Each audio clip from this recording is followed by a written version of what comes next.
No. Five finished up. Can Eat the five, but the five don't go for free. Not cold. It's okay, not cold. I know you hit the five. You hit the five. No bullshit. It's not cold. I will look for you. I will find you.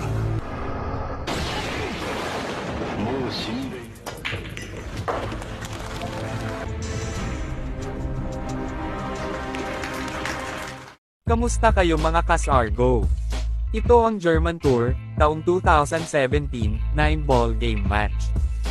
Efren Reyes the Magician, laban sa The Prince of Syria, Muhammad Khalid Sofi. Ito ang unang rack, race to 9, ball in hand dito si Efren. Pinaabot niya ng 3 foul ang kalaban para manalo sa rack na ito.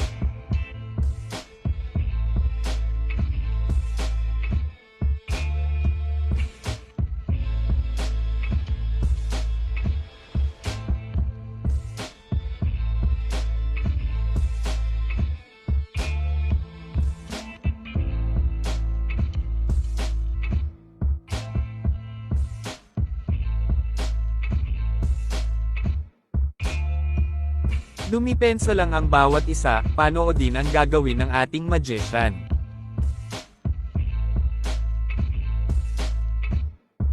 Pinaabot niya ng 3 foul ang kalaban para manalo sa rack na ito.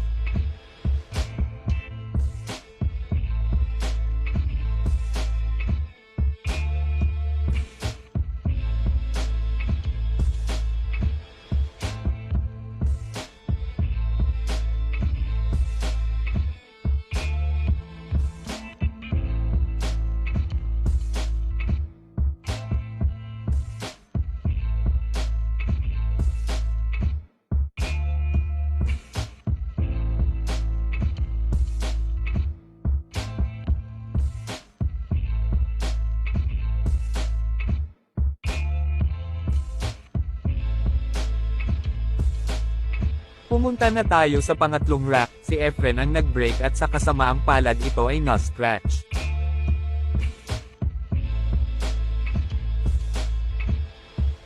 Si Muhammad Khalid Sofi ay isang professional Syrian pool player kaya hindi ito basta-bastang kalaban. Open layout na siya dito kaya walang kahirap-hirap niya itong inubos.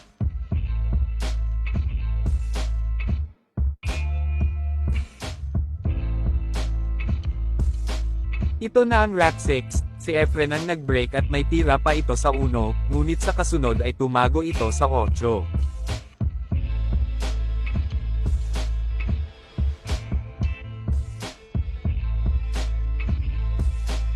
Panoodin ang gagawin ng ating magician.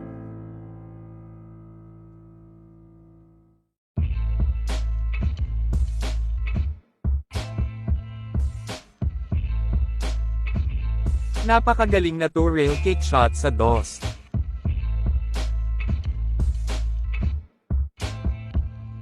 Ngunit sa di inaasahan sumablay pa ito sa 3 at nagkaroon na naman ng pagkakataon ng Syrian player.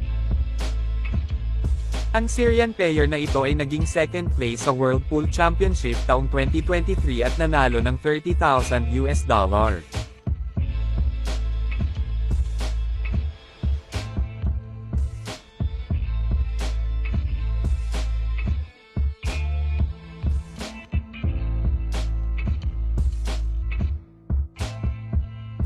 Ito na ang rack 8, sa score na 5-2.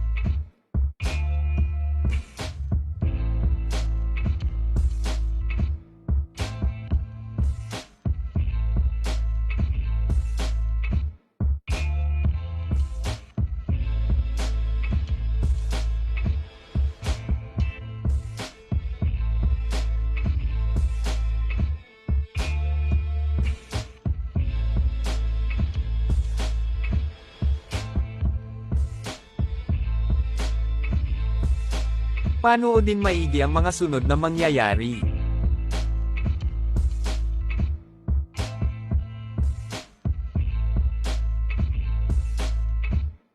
Tingnan nyo kung paano ang gagawin ng Syrian player sa 5, ito ba ay foul o hindi?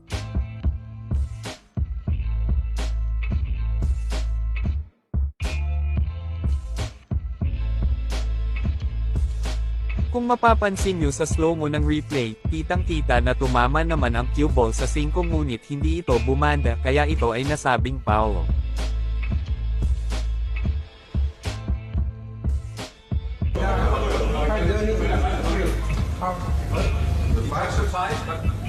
No. Wala kasi itong referee kaya ang mga audience ang nagdesisyon na ito ay foul.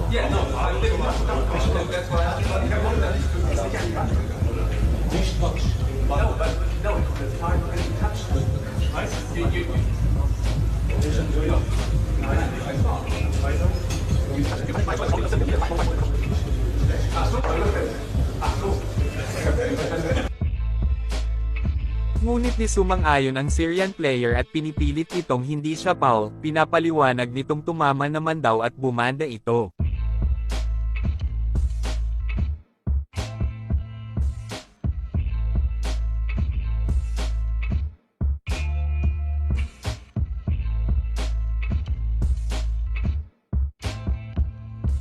Dahil dito nagdesisyon na lang silang ulitin ang rack at si Efren na lang ang magbibirik nito para matuloy ang laban.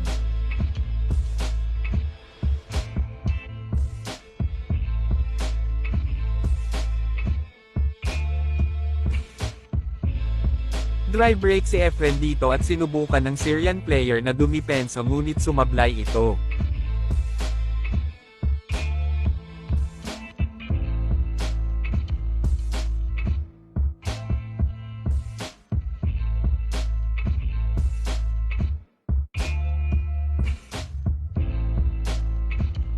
Ball in hand na si Efren dito at open na ang layout kaya madali niya na lang itong matatapos.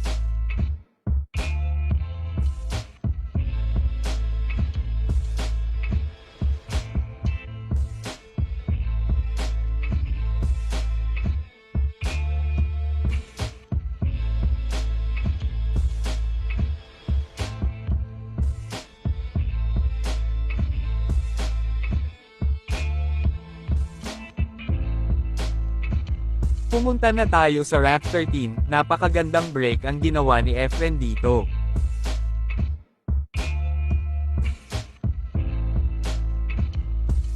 Maganda ang mga pwesto ng mga bola kaya walang magiging problema sa preparasyon ng ating magician.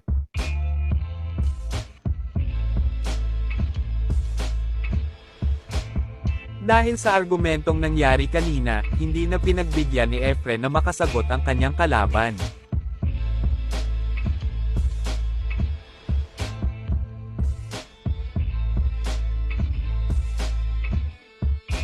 Hanggang dito na lang mga kasargo at kung hindi ka pa nakafollow baka naman.